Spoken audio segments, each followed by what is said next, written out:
Hello, and welcome to the first ever episode of Jayvin vs. the News. I'm your host, Jayvin Dose, and I watch the news, so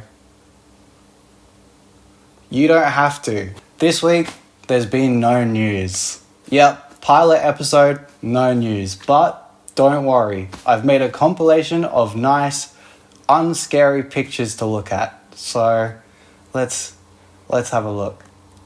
Aww. A newborn baby. Ooh. I think that's France. Ah. My grandma and Oh. What the hell is that? What is the 20-year average productivity growth rates across advanced economies chart doing there? And why is it so scary? And wait, what the hell is productivity anyways?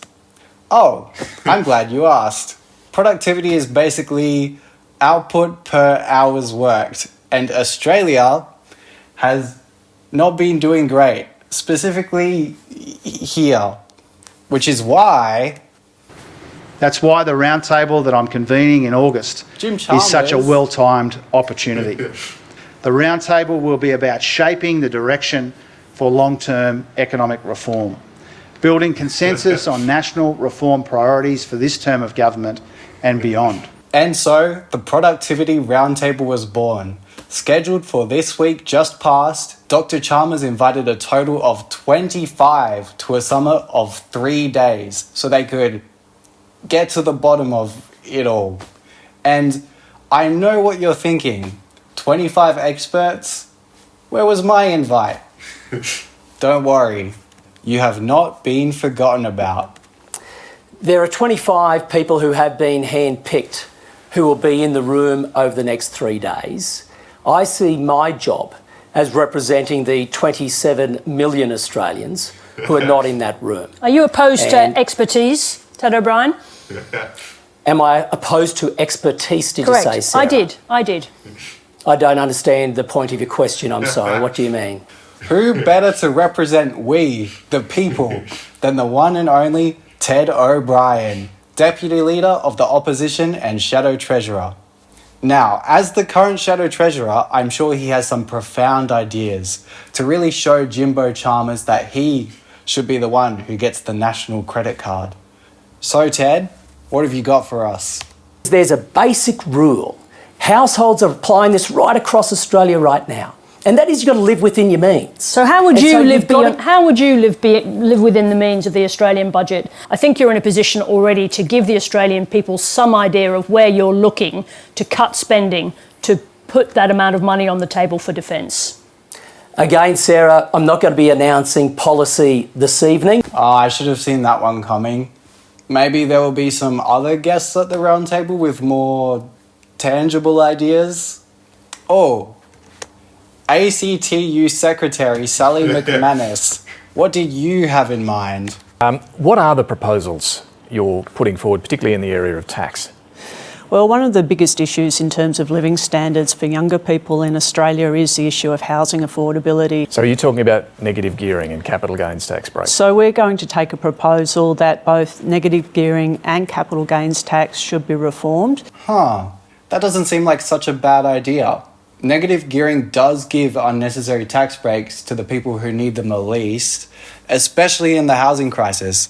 And the only tax policy that we're implementing is the one that we took to the election. God damn it, I always fall for the negative gearing hype.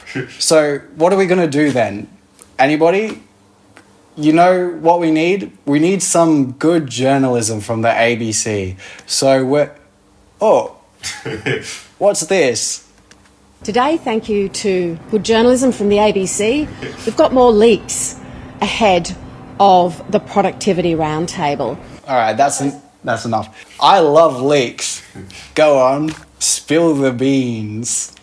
Among the recommendations, a national artificial intelligence plan to speed up environmental checks, clearing a backlog of 30,000 homes currently being assessed under dated environmental laws, and pausing and streamlining changes to the National Construction Code.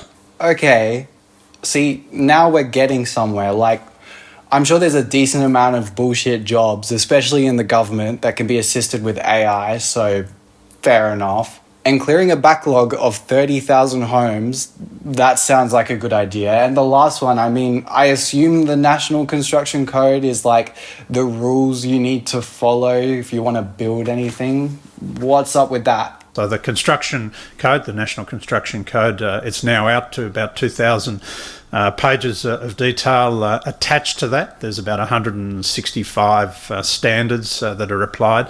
When you put all of that together, that's about 70,000 pages of regulation. 70, Jesus Christ, no wonder we've got a housing problem. Yeah, I'm going to be honest. Sitting down with a bunch of expertise to figure out a solid, tangible plan to get on top of this is starting to sound like not such a bad idea. Which is why, from Tuesday to Thursday this week, Albo and Jimmy and a bunch of expertise sat down at a round... Oh wow, it actually is round. Table to get to the bottom of it all. And I know what you're thinking. What's the verdict? Well, let's find out. Directions. And so the 10 reform directions were, first of all, progress towards a single national market, which is how we improve the federation, modernise the federation. The second one is about simplifying trade and reforming tariffs. The third one was better regulation and how we cut the clutter when it comes to reg. The fourth one was speeding up approvals in national priority areas. The fifth one was building more homes more quickly. The sixth one was how we make artificial intelligence a national priority for Australia. Okay. Seven was attracting capital and employment. Okay, that's enough. The whole premise of this thing is that I watch the news so you don't have to. So here's my no bullshit summary. There's some dumb tariffs that they're going to get rid of, a bunch of deregulation. They're going to have a long, hard look at the National Construction Code. They're going to tackle AI and come up with an APS AI plan. Very interesting. And finally, they're going to figure out some kind of road user charge. So all the BYD drivers are going to finally contribute to the road budget. Overall, pretty good. Unless you're an APS DFAT tariff and construction regulator with an AI replaceable job who drives a Tesla. But if that's you, let's be honest, we all saw this coming. Go to TAFE or something, I heard it's free now. And look, if all these solutions sound like word mush to you, it's because they are. I've been thinking about this for a while now, and yeah, I've formed an opinion. I feel like at the end of the day, this whole roundtable thing wasn't really just about fixing the economy. It was also a marketing stunt, and to be honest, it's been a pretty effective one. You see, Australia has a Canberra fix problem. Every time there's something a bit off, we look to our politicians for the quick and easy fix. And what Jim Pajamas has done is kind of genius. He's taken both initiative and boy, he's made sure that the cameras are rolling. I think Claire Armstrong made a really good point about the leaked Treasury documents on Insiders last week. Of leaks, but it's really focused the conversation around tangible outcomes that we might see in the next week, which was something that we weren't talking about a week ago.